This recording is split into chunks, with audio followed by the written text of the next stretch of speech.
Hey you guys, welcome back to Key Speaks Podcast. It's your girl Kay Francis, and I am back with another video. It's been a minute, y'all, but I am here and I have a special guest for you guys. Look, I'm making up for lost time.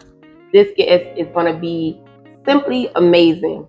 You want to tell your friends, tell your kids, to come on, tune in, lock in, share and subscribe to this video. You're not going to want to miss this. I met this gentleman about 5 years ago. When I met him, he was like just hustling for his dream, chasing his dream.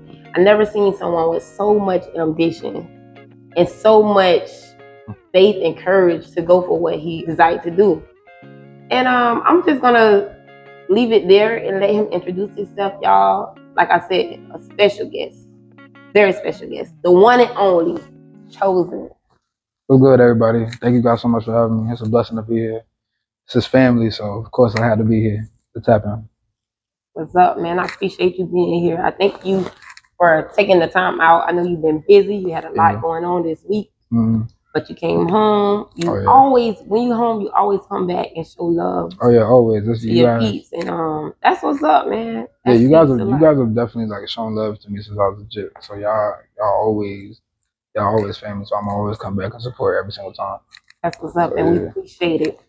We're going to get right into it. So, the name Choszn1ne, where you get it from, how you come up with the name? So I actually got it from my mother.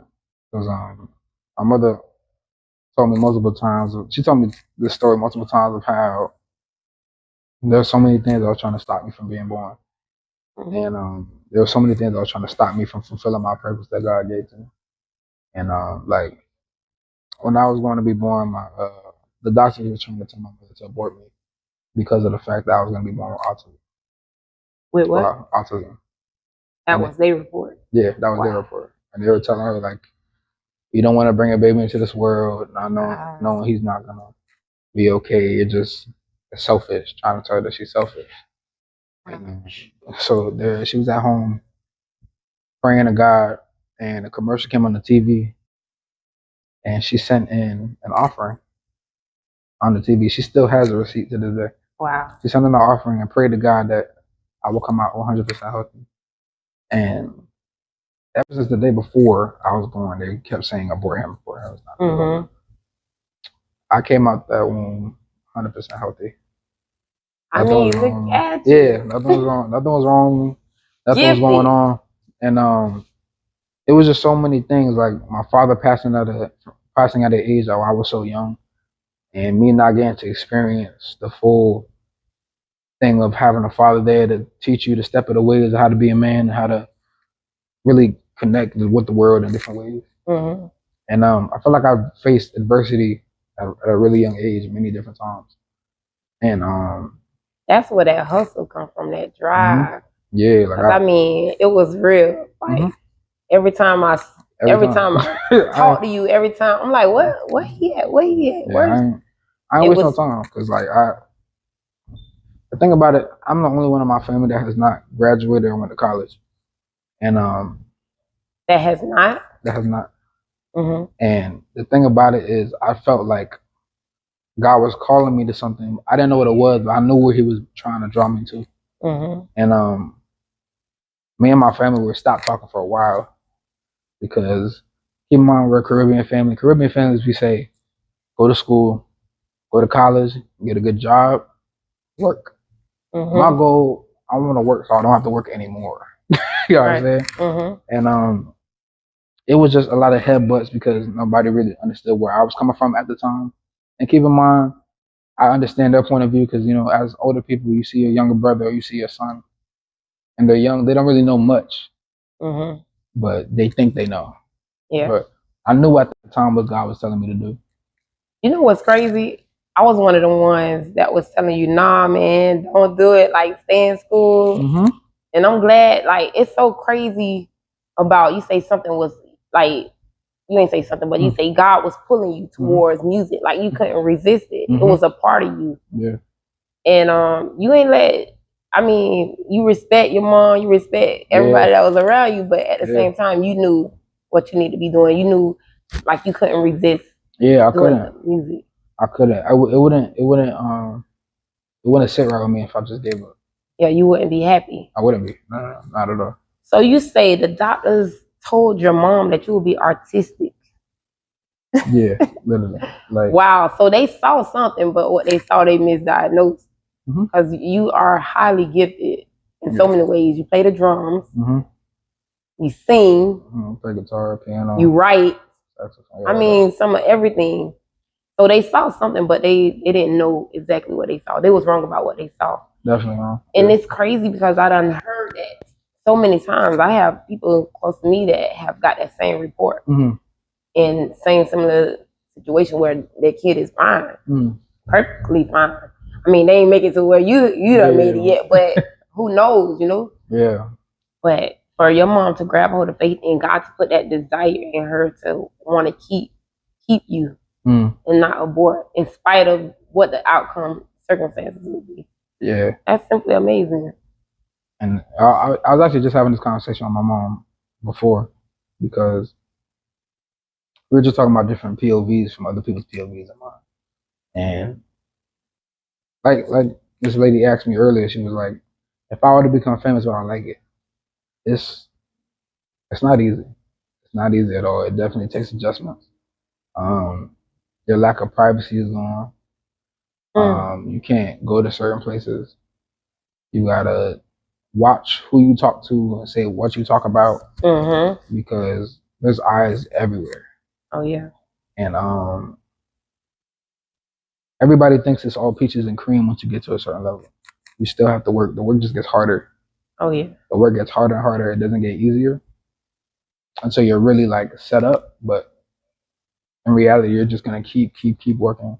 Still have to create. You still have to go to the studio. You still have to talk to your stylist. You still got to go to the meeting. You still got to be an artist. You still got to study. You still got to manage your team. Make sure everybody's on the same page. You got to deal with egos. You got to deal with jealousy. You have to deal with friends that feel like they should be where you are. You got to deal with so many different things that come with this thing we think is such a luxury. It's not that luxury. So is it overwhelming at times? Of course. Of course. Yeah. It's definitely overwhelming. But I've learned that if fear isn't there, then it isn't real. Okay. And I have to be in that mindset that this is what I was made for. And if it's like, if I'm going to let fear drive me out the thing, I'm not made for this. And I've been tested like so heavily in this past year. This past 2 years, to be real, which I've been tested so much. It hasn't been easy at all. From when I first signed and just going through housing and trying to get money and just leaving my family after like being with them. Yeah. I left my family. Like when I came back, I was going back and forth from trips in New York. And when I came back, I had to go find a place to stay. So I had to end up moving to New York. And shout out to my team, Kempen and Quan and Ross. They've all helped me and helped me evolve as a man to be like, hey, we know you don't have the best situation right now, but this is what we're going to do. And they set me up for the better. And I was able to see the POVs and thrive off that. And like I said, it's not easy, but it's worth it because I'm in a great space now. And just because I put that work in, I still have that drive, and I know I'm going to continue to go up. And I have a lot of support with me. And I'm just glad I didn't stop. That's really it. But, so you feel you built enough muscle to handle the hustle, to maintain the place you at right now? Yeah, and it's really a spiritual thing also too, because when I make music for the feeling, for the spiritual. When you hear it, I want to pull heartstrings. I don't want to just make things that sound good. So when you do things like that, the devil doesn't like that. The devil will try to shake you up, shake up your mental. Oh yeah. Because I'm a songwriter. I think that's one of my gifts that God gave me. Yeah, you owe me a song too. Yeah, no, I got you. A couple songs. No, but I definitely think that's really one of my gifts that God has given me. Is I'm able to convey the emotions that people don't know how to articulate, and they don't know how to say how they're feeling. But I know how to put it in a way where people can really understand it and feel it. And I think the devil really tries to mess with my mental a lot, to try and sway me away from hitting the mark when it comes to certain songs like that. And these last couple months have been really life changing for me because I've grown so much mentally, where it's like real life is starting to adjust to me now. So I don't feel all the fears or the pressures so heavily anymore. Before I felt like it was drowning me out, to be honest with you. Cause you didn't know what to expect. Nah, we from sunny and rain. I go to New York and it's winter. Ooh, yeah. But it was winter, snow everywhere, cold. Like I'm not coming out the crib. Like that's how it is. So it's really an adjustment. And now I've struggled with depression. So it's like I feel like I have seasonal depression. So when the winter time comes, I zone out a lot. Yeah, and I'm just like I've recently got out of that, but when I first moved, it was not easy at all. But God has really blessed me with faith. My faith has grown so much stronger over these last couple of years, and He's shown me that to trust Him in all situations, and no matter how dark it looks, to just keep that trust because without Him, it never works. Yeah. So you talked about like the mental struggle. What are some things you do to keep your mental to keep your mind focused? What are some things you do? I really try not to get caught up in the whole Choszn1ne thing. I think I just try to remember it clearly. Okay. Because I think when you get to Choszn1ne, everybody's pulling you. Everybody wants you everywhere. Like, hey, come out to this event. Hey, come on. Yeah. You got to live up to the expectation. You got to be able to train. Like, I had to slim down for stuff like this because of the fact that when you are called for such a thing, you have to take care of it and mold that gift. You can't just have it and be like, oh, I'm grateful. This is enough. No, you have to, when God gives you something, you have to grind it and continue to push it to its best ability. Oh, yeah. And I'm not gonna lie to you, man. My mental has grown so much. Cause it'd be so much things the devil be trying to put in my head, like, oh, you're not good enough, you're not meant to be here. Oh yeah. And oh, there could have been somebody that took your spot. But I'm realizing there's not, because I'm here. What's for you is for you. You feel me? Like there's a reason I'm here. I didn't get here by luck. And you one of a kind, baby. He is one of a kind. Y'all gotta hear him, man. If y'all don't know, cause I'm sure y'all know. But listen, you one of a kind. I try. I do my little one too. It ain't nothing crazy. Yeah, man. Stay true to you, man, cause you different and you got it. You been had it. Thank you. You know what I'm saying? And then now you just, maturing and developing. You talking about your mental, how the enemy attacks. That's everybody. Like, he don't play the games. But when people got purpose on their life and big purpose, he don't play. The warfare is even greater. So I can imagine. But we keep you lifted over here. Oh yeah, I know. I feel all the prayers every time. Yeah, man. The prayers of the righteous availeth much. Yes, and just know that God got you. He with you. Anytime, even when man can't be there and can't really quite understand what you're going through at times. Those times, like leaning into God, I mean, that's where your strength lies, in Him and in the Word. That's one way that you can stay grounded, like for real. That's funny. So I'm dropping a project called "What's Left When You're Chosen" in October, and it's talking about everything we're talking about right now. My struggles and how I've got to where I am now. It talks about my father passing away and just dealing with that and becoming a man and stepping up to my name. And the first track on that project is a conversation between me and my mother. Okay. So it's me basically saying to my mom, yo, Mom, I don't know if I could do this. Like, I don't know if I'm made for this. There's so many things and trials and tribulations that's coming at me. And what if I'm not good enough? What if I'm not chosen? And she said back to me the line you just said. Like the word. Literally. Listen. Literally. It's the light. It's the lamp until our feet and the light until our path. Like, I'm telling you, that's the one thing that won't fail. Because man gonna fail you. You know what I'm saying? Things that we put our hope in, it fails. But that word, it can't. It cannot. But man, listen. Like I said, you one of a kind. Thank you. I'm so grateful that you know God. You know what I'm saying? Because a lot of people out here trying to do this thing and they don't know what they signing up for. You know what I'm saying? Y'all don't even know how y'all don't even know how important y'all was in me growing up. Because of the fact, if I didn't go to y'all church, I wouldn't know God as much as I do now. Like, I was not in good areas. Like, around the time y'all knew me, I was not in good areas. I promise I was not. And God, coming to y'all church and y'all prophesying and praying over me, it made me hear God's voice even louder. So in certain situations, he'll tell me I can hear him. He'll tell me when to leave and when to stay. Don't go there, stay here. Yeah. So knowing God, I think, was always going to be in my purpose. But you guys were definitely a huge part in that process, for sure. Yeah, and it's going to be hard to maintain that with everything being so loud in the industry. Everything's so loud, and you gotta have sharp eyes and sharp ears. Mm-hmm. But in your secret place, listen, when you come out of that, like, he gonna lead and guide you every step of the way. He gonna give you that discerning that you need for every situation. Very much, yeah. But we kind of got into it, y'all, and we jumped way ahead. I really wanted to talk about how you end up, pursuing music. Where where the love came from, how it all started. Well, the crazy part is, I'm a pastor's kid, so PK. I grew up. Yeah, I'm a PK. I grew up singing in church, so.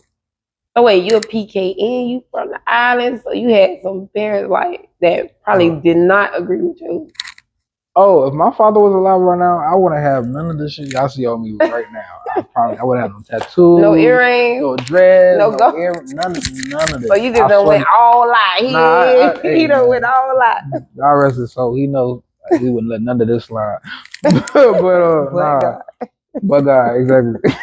But growing up, my family has always been so supportive of me. And the crazy part is, I was playing drums first before I sang. So I didn't realize I could sing until I was like 11, 12, when everybody would call me and be like, "Yo, I heard you got a good voice." I'm like, "Yeah, I guess." Like, I don't I don't know much about it. And plus, I was doing sports. I was doing football and basketball, so that was my main focus. And it was, I forgot what it was. I think I got accepted to The Voice and America's Got Talent.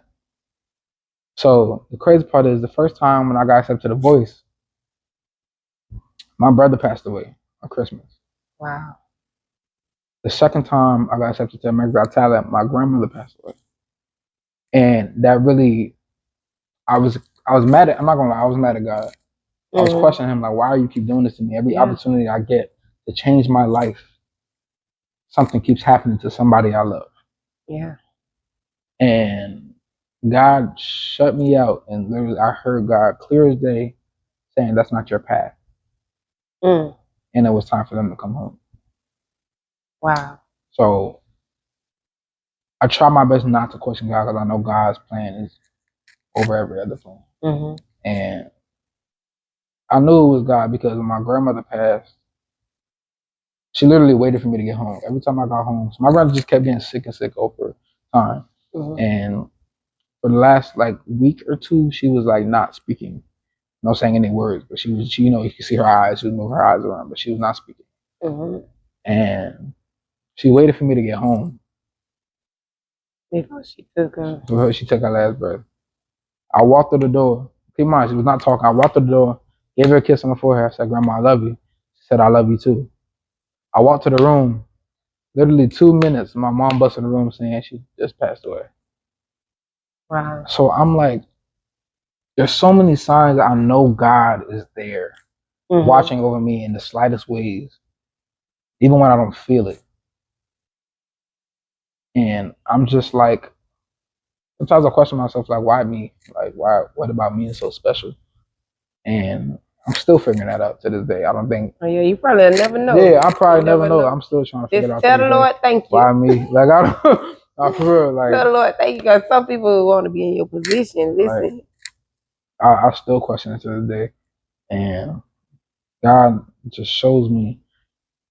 And when I get to these big shows that I swear I'm not qualified for, it's like God just takes over. It's like a switch in me whenever I perform. Whenever I sing, it's a switch. Like, it's not me singing, I promise you it's not. Like, God really comes over, because every performance, I thank God, I thank my grandmother and my father for watching over me, and I tell God to sing through me. Yeah. And he always shows up every single time I think I'm by myself. Every single time. I could start the song thinking I'm by myself, and by the end of the song, I'm not by myself. Yeah, you feel like, that's how I go. You feel what the church people say, I feel my help. No, fact. You feel your help coming. Like, I'm just really thankful because it could have been somebody else, but it's me. It's you, man. So let's talk about the good things, like what you experienced so far. Man, like, damn. Huh? Dang, that's a lot of stuff. I mean, you gotta share it all. You can't tell it all. But yeah, I mean, a couple of like special moments, like. Okay, so I signed to Sony Records. Ooh, like, Sony, that's a big one. Like 2 years ago. And been rock ass family, and I flew out to France to sing for Dwayne Wade and his wife's wedding. Oh yeah, I saw that. That was so nice. I'm like, look. Yeah, no, nah, it was fine. Like they rented out a whole island. Like it took a 30-minute boat ride to get to the island. Like they told us to meet them at the dock. No, they had a driver actually pick us up from the hotel and bring us to the dock. And I'm like, where's the venue? I'm thinking it's inside. They're like, no, you gotta go on a boat. Go to the island. We get on the boat. Get to the island. They had people there with face towels and water with cucumber and shit. I'm like, yo, what the? I'm like, God, this ain't Broward. You ain't like, I made it. This ain't, oh God, I'm like, this ain't Broward, bro. Like, it's crazy. And I'm walking around, and I think that was like a first glimpse for me of how beautiful life can be. Yeah. Like, just watching the trees and nature and just seeing how big everything was just like, wow. Like, this is like, this can be life for me. Like, I would have never thought of that at all. And I did that. That was an amazing day. Now we family. Like, me and Dwayne Wade and Gabrielle, and they check up on me.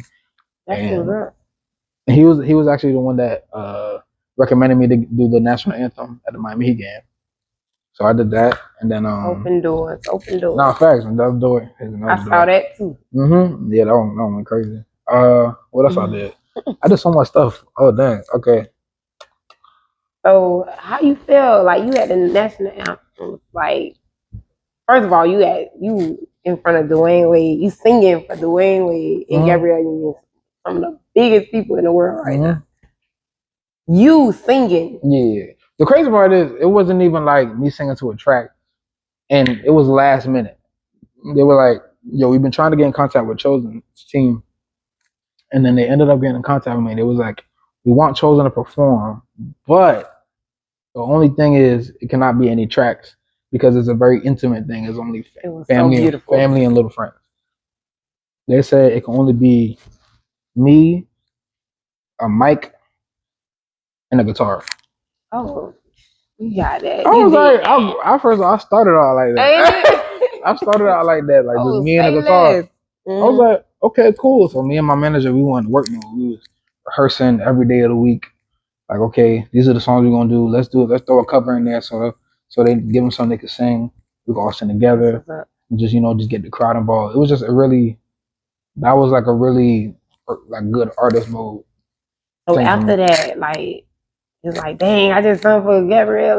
Like, you know what? I'm gonna be honest with you. One thing I struggled with that I recently just got over, I'm trying to learn how to be in the moment. Oh, because it could be, like, when I say it's a switch for me, it really is a switch for me. So in my head, I'm work. I'm not, oh my God, I'm in France. Like, I just got on a boat, like a 30-minute boat ride to an island. I'm just like, nah, this work. All right, let me make sure I'm singing correctly, singing the right notes, singing the right lyrics.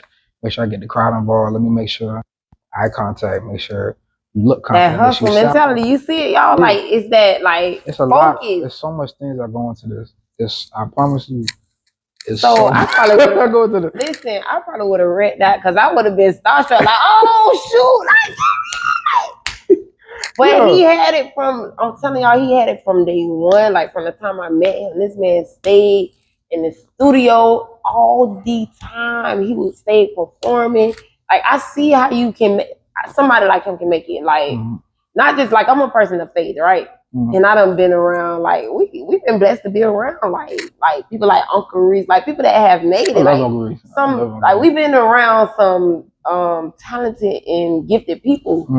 But like me, outside of faith, I'm like, oh yeah, faith will get you there. Yeah. But faith with works, like I saw the work. Yeah. Like you never like spoke out like what you wanted, but your work ethic, man. So you going in places like that, and you don't even really see. I would never dreamed of. I promise you. Like I'll tell you, manifestation and prayer is so real because there's been so many people I've been talking about I want to work with, and God just magically ended up they appeared in my lane. I always end up working with them, and now I do so many different things now. Like I got something about to drop my album. I write for so many big artists. I write for Mario. I write for Chris Brown. Okay. I write for Usher. Like you gotta write for me. Nah, I got you. Like nobody.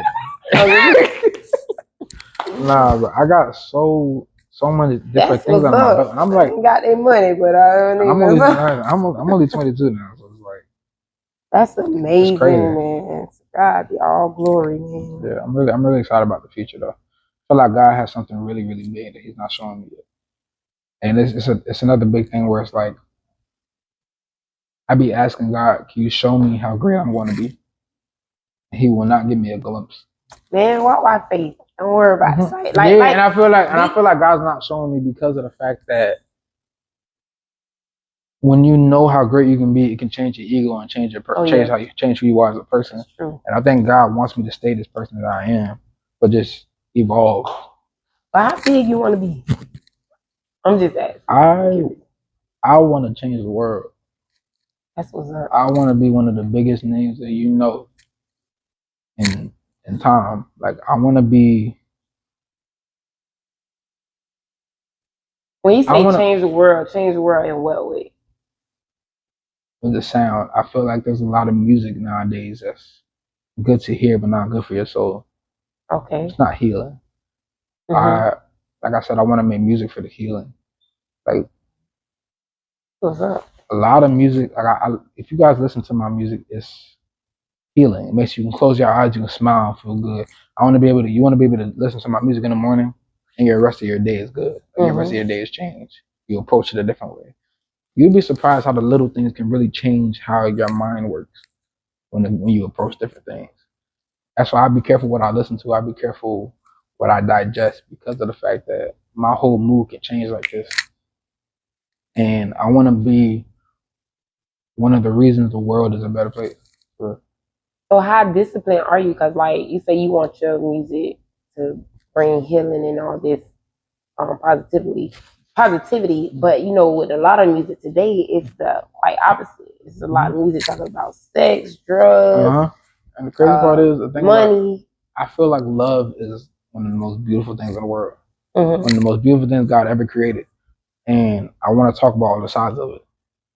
And the thing about it is, I'm so intentional when it comes to this because when you're trying to aim for something so spiritual, you can't let something disturb your energy.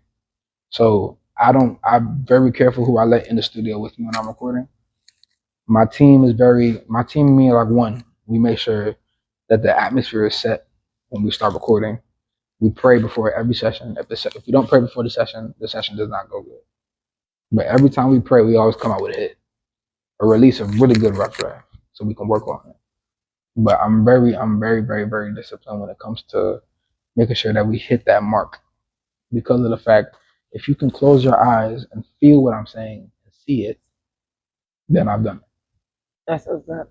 Do you feel like you'll be able to like maintain that control like that and make it as far as you want to go? I think I am, but I don't know. I just have to keep my prayer life strong and keep my faith strong because I just know the more hectic it's gonna get, the more famous I get. Yeah, the levels higher. You know, I know it gets so much more hectic. So I'm just trying to make sure that I stay level-headed, stay humble, and stay mature, and just be the son that my mom raised me to be, and continue to build the legacy that my father left for me, and continue that legacy, and just be the person I was made to be. Sure. What's your accountability like for, like, because you might be this just you might be in the moment and not see, you know what I'm saying? Mm-hmm. Like some things may go over your head and you might not see. Mm-hmm. But who's your accountability? That person that's like, oh nah, bro, I think that's a little going like overboard or a little going too far in that area. Do you have accountability?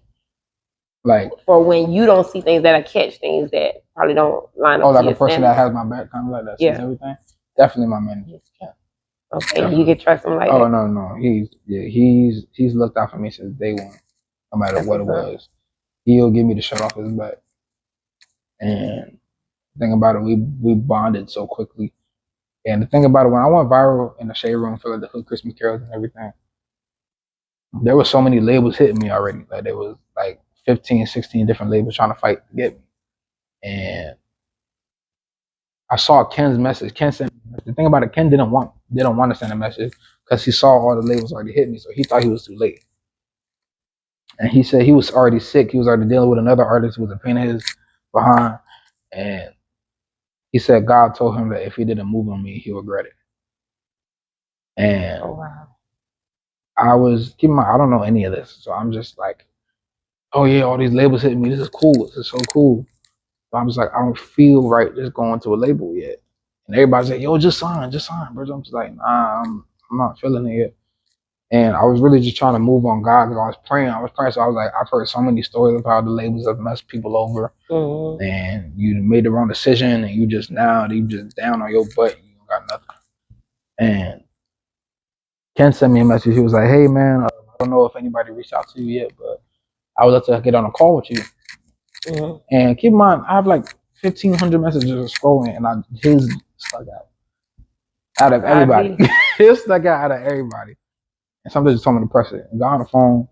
Went from there. The first thing he wanted to do, he wanted to talk to my mom. And then we both realized we were born in Brooklyn. And then then it just went from there. And then but he's definitely, we're spiritually connected. Like I feel like God put him in my path. Like everything we've done, the way God has had his career path set up. He used to work at Sony. He used to be already up there with all the greats, writing. Like he's written. He wrote Made a Way. He was the person that discovered. He was the person that discovered Travis Green, and A&R'd his first project. So he's already been in the gospel world. He already has the connections. He just don't. It doesn't show on his page, but he has all the connections because he's gone out and put the work in and met all the different people. And I didn't realize how tapped in he was until we like got on call and like I just started meeting everybody. And the first label I was supposed to sign with was Def Jam. No, it was 300 actually. And we walked out of there. He was like, "No, we're not doing that." I was like, "Okay, cool." And then we did Def Jam. Me and the CEO of Def Jam are like this, and it was just things that went that way. But it was just so many different chess pieces he was putting in play for me to be able to call and be like, "Hey," his name's Tunji, the CEO of Def Jam. "Hey, Tunji, you like this record? What you think of it?" He'll give me feedback on how to edit it and make it better and make it radio ready. And it's just being able to do that. Like he's put me on the phone with Rihanna. He's put me on the phone with Bruno Mars. And there's so many different stuff. Like it's things I've never thought I'd be able to like do. Like I'm thinking like I'm gonna perform at a strip club and that's it. Like you get what I'm saying? Like oh yeah, he was in there, y'all. Oh no, all when the I time. first I'm like, y'all stay out of there. When I first started, bro, I swear I was in every strip club performing. I don't care what y'all want to hear. I'm in there performing. I don't care what it is. You in there singing love? No, for real. And they was fucking with it. They was in there. I'm telling you. And it didn't even matter. But like I wasn't even legal to get into the club, and I was still in there. Oh yeah, he was in there. Had Mari and the boys in there. I swear to you, all my boys. Y'all thought y'all had already made it, huh? Oh, for real. I was like, we don't even know. And it's just like God has really shown me another level. Like there's so many levels to this, and I'm so ready to see what I'm going to be at 25. I feel like my life is going to be set. And I'm still gonna have that passion to keep working because I want to break generational curses. I don't want my kids to be homeless. I don't want my kids to go through what I have to go through. Oh yeah. And I want my kids to be able to be like, "Thank you, Pops, for doing this, so we don't have to struggle like that." You know what I'm saying? I don't want nobody to go through what I'm going through because it breaks down your mental. Yeah. So I'm really excited about what the future holds for me and my family. Man, give them a little bit of what to look forward to, if you don't mind. Like Okay, so you already talked about you got some projects, but I think you need to speak a little bit louder on that. Okay, I got you. So like I said, this project is called "What's Luck When You're Chosen." It's about the things I went through as a kid and growing up and being able to go through the experiences that God let me go through. And talks about the death of my father and how it made me feel and how it is growing up as a kid with no father and growing up homeless and sleeping in cars and sleeping in churches and just trying to maintain faith through it all. And then it has, some real R&B records that show who I am as an artist. But I'm really, really, really excited about What's Luck When You're Chosen. That's the #1 single on there. What it's called? What's Luckily Chosen? What's Luck When You're Chosen. That's my brand. What's Luck When You're Chosen. Ooh, I like it. Yeah. I like it. I'm really excited. I think it's because you keep in mind when I first started this music stuff, I was melodic rap. I was doing like the rapping with singing type of thing. I wasn't doing R&B. Are you letting the rap thing go? No, I think it's a part of me. Okay. And What's Luck When You're Chosen is melodic rap kind of. Okay. So I think it's really just bringing back that old Chosen sound, but making it more polished, more professional now. That's what's up. So it's more me, but you guys get to see all sides of me, but it's still cohesive because the messaging and the emotion is still the same. So that's really it. So like, give us a little snippet of something. Like, can you do that, or you want to go back? What is it? Just a little piece of something.